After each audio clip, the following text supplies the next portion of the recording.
that is probably the most frustrating thing. If they just paid attention to this when it was starting to grow, and from every expert, being chiefs of police and police unions, saying we have a huge problem here years ago, we wouldn't be in this position. I've been asking for months, where is the clarity on how I can defend myself? And it's always been met with a question mark. Meanwhile, something in your face caught on camera where the person isn't really saying, I never did it. They're saying, I did it, but here's why. They're allowed off. And that's where most normal, good people who don't get a gun to protect themselves illegally are saying, guys, where is the lines here? I don't get it. And this is where you have what I feel like is sometimes a two-tier justice system. Well, it certainly seems that way. I mean, especially given that presumably this firearm was not legally acquired. You're talking about a culture shift. I want to go down memory lane a little bit. Guns can be used for hunting or for sport shooting in Canada, and there's lots of gun owners, and they're mostly law-respecting and law-abiding. But you can't use a gun for self-protection in Canada. That's not a right that you have in the Constitution or anywhere else. So this is Justin Trudeau's playbook. Import the third world, gut our justice system, make our cities incredibly unsafe, and then go out there and tell Canadians, oh, by the way, that gun that you have, we're going to take that away, and you don't have the right to defend yourself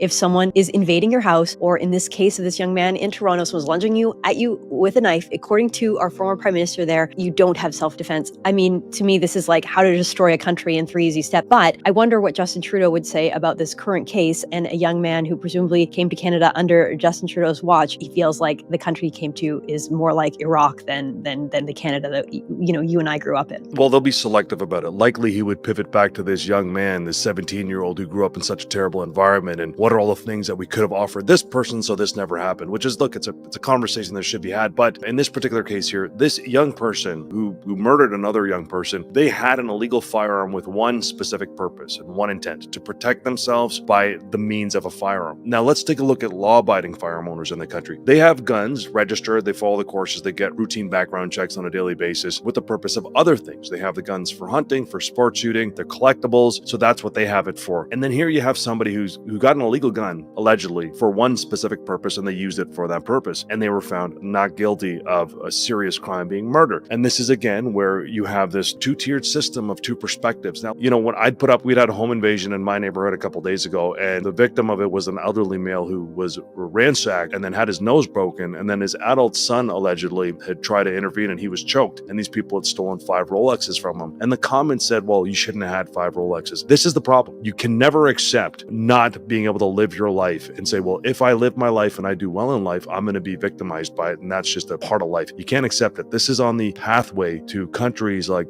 old Venezuela, certain parts of Mexico, certain parts of South America, where you are truly targeted because of your success and wealth, resulting in sometimes child abductions. That is kind of how this thing evolves. It's very predictable, but the lack of attention from our government